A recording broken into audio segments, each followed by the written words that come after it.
Hello everyone, this is Fatma here, and I'm making this podcast to talk about my second CCR. A CCR is a creative critical reflection, which in basic terms is us as bloggers reflecting on our blogs in creative ways. The question I need to answer is, how does your product engage with audiences and how would it be distributed as real media text?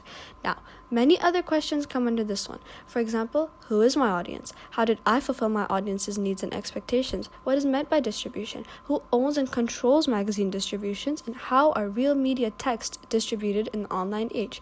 And I will be answering each question, linking it back to my own creation. Firstly, who is my audience? Looking at my magazine, it is clear who they are. It is a high-end, minimalistic fashion magazine about how to be sustainable and look luxurious. So, the obvious answer would be women. However, a lot of thought goes into figuring that out. When I first started the creation process of my magazine, I aimed it at older women, mainly ages that range from early 30s to early 40s. But as I continued to create my magazine, I realized that I had subconsciously aimed it at a younger demographic. The tactics that I used and the topics that I discussed are all very appealing to the younger demographic that I would later realize is the better option.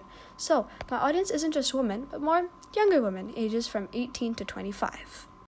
The second question is, how did I fulfill my audience's needs?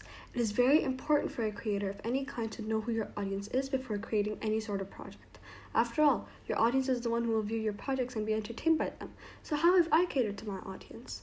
As I said before, my target demographic was ages 18 to 25, so I made the topic of my double page spread something that is very widely discussed among this generation: sustainability and fashion.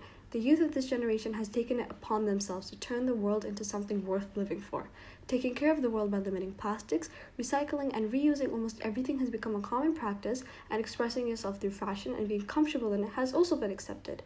Mixing these two topics in the context of my minimalistic magazine was a perfect way to cater to my audience. Not only that, but I have included a lot of diversity in my magazine. Having diversity is extremely important since representation is something that has now started to be taken into account, and in my opinion, it should have been taken into account a long time ago. Many luxury magazines that I have seen barely have any diversity, mainly being dominated by white males and females. That is something that I chose to do differently. By using a brown model who is a teenager specifically on my front page and a black model throughout, I aim to bring the diversity that everyone has been missing in the high-end minimalistic luxury magazine category. The language I used also catered to my audience.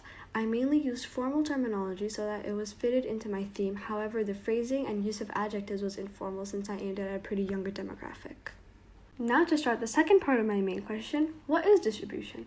The book definition of distribution is: distribution refers to the process of getting products or services from producers or manufacturers to consumers or end users. In the past years, distribution has changed a lot, not in just terms of magazines. The way movies are being released to the consumers has changed drastically.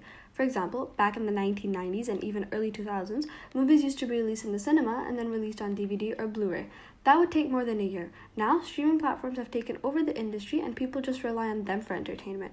The trend of going to the cinema or buying a DVD or a Blu-ray or a CD has completely died down. Frankly, I don't even think DVDs exist anymore. That is all thanks to the knowledge that a movie will soon be released on either Disney+, Netflix, Paramount, or Hulu. The best example present is Encanto. It was released on cinemas on November 24th, 2021, and then it was re-released on Disney a full month later on December 24th, 2021. They did this since November-December is a holiday season, and having it in cinemas would increase viewership since families would go and watch it together, and then kids who liked it would want to watch it all the time at home as well. So they put it on Disney Plus to increase viewership even more. Now, in terms of magazines, the distribution has changed even more drastically than cinemas. People now don't really buy magazines since everything can be found on the internet. The trend of buying a hard copy of a magazine to keep in your house and read it from time to time has also died down. So how do magazine production companies deal with such changes? Many production companies now opt for a digital copy of their magazine. They create a website on which they usually upload their issues, and they do have some printed out copies. Vogue magazine still has hard copy issues, but now they have a website on which they upload content as well.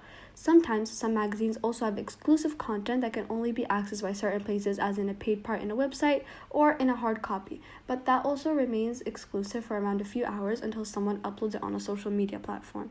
Social media has been a main issue in publishing magazines since whatever they publish would be found on a social media app such as Twitter, now known as X, TikTok, or Instagram.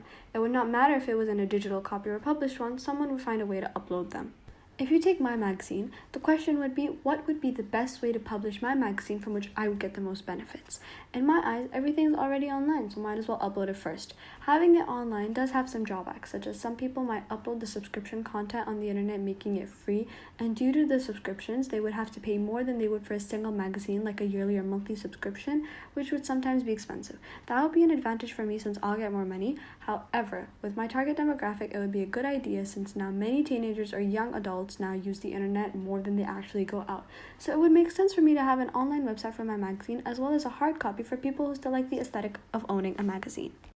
As I finish this podcast, it is clear that delving into audience engagement and distribution has shed light on crucial aspects of media creation. By revealing the audience demographics and preferences, I've had a deeper understanding of how to create content to resonate with specific groups. Embracing diversity and inclusivity within my magazine has not only enriched this content, but has also echoed the growing societal call for representation across all media platforms. With that, I have also learned that being up to date with the most recent kind of distribution techniques is also very important since that is what your magazine success relies on. Thank you so much for listening and bye!